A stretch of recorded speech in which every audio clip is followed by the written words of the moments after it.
Hi friends, இன்றைக்கி மதுரை மகா சமையலில் சூடான வாழைக்காய் பஜ்ஜி எப்படி போடலான்றதை பார்க்க போகிறோம். இது வரைக்கும் மதுரை மகா சமையலை சப்ஸ்கிரைப் பண்ணாமல் இருந்தீங்கன்னா கீழே உள்ள ரெட் கலர் சப்ஸ்கிரைப் பட்டனை கிளிக் பண்ணிக்கோங்க. கூடவே பக்கத்தில் ஒரு பெல் பட்டன் இருக்கும், அதையும் கிளிக் பண்ணிக்கோங்க. அப்போ தான் நாங்கள் போடுற வீடியோஸ் எல்லாமே நீங்கள் அடுத்தடுத்து பார்க்க முடியும்.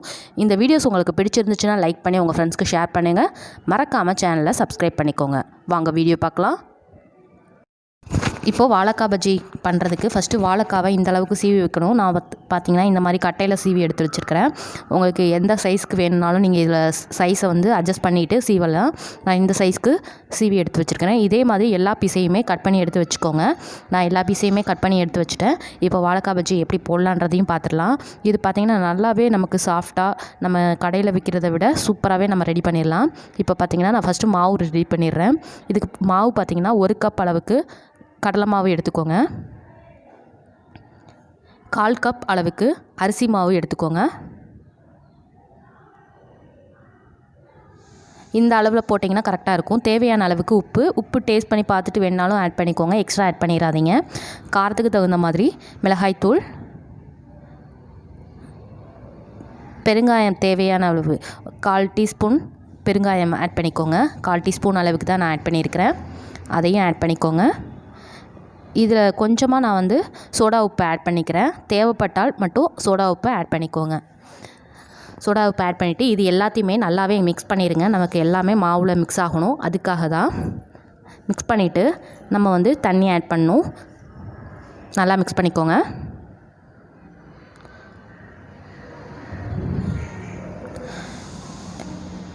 இப்போ நல்லா மிக்ஸ் பண்ணிவிட்டேன். மிக்ஸ் பண்ணதுக்கப்புறமா இப்போது தண்ணி ஆட் பண்ணிடலாம். கொஞ்சம் கொஞ்சமாக தண்ணி விட்டு ஆட் பண்ணிக்கோங்க. ரொம்ப தண்ணி விட்டுறாதீங்க. கட்டி படாமல் கிண்டி விட்டுக்கோங்க. இந்த மாதிரி கிண்டி விட்டுட்டே இருங்க. நல்லா பிணைஞ்சு விட்டுருங்க.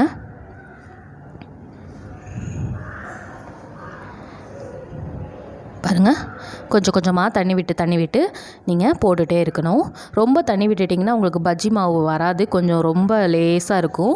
அதனால் கொஞ்சம் கொஞ்சமாக தண்ணி விட்டு நீங்கள் பண்ணணும். கட்டி இல்லாமல் எல்லாமே கிளறி எடுத்துக்கோங்க. இந்த மாதிரி ஸ்டேஜ் வரணும். பாருங்கள், இந்த மாதிரி ஸ்டேஜ் வரணும். நமக்கு இந்த மாதிரி ஸ்டேஜ் வந்தாச்சு. இப்போது நம்ம எண்ணெயை காய வச்சிடலாம். இப்போ பாருங்கள், எண்ணெயை காய வச்சுட்டேன். எண்ணெய் நல்லா சூடாயிடுச்சு. எண்ணெய் சூடானதும் பாருங்கள், வாழைக்காவை இந்த மாதிரி நல்லா 2 பக்கமும் கோட் பண்ணிவிட்டு உள்ளே இன்சர்ட் பண்ணிக்கோங்க, போட்டுக்கோங்க. இதை பார்த்திங்கன்னா நல்லா ஹை ஃப்ளேமில் வச்சுட்டு பண்ணால் தான் நமக்கு ப்ளஃபியாக வரும். 2 பக்கமுமே நமக்கு வாழைக்காய் பஜ்ஜி திருப்பி போட்டால் தான் ப்ளஃபியாகவும் வரும்.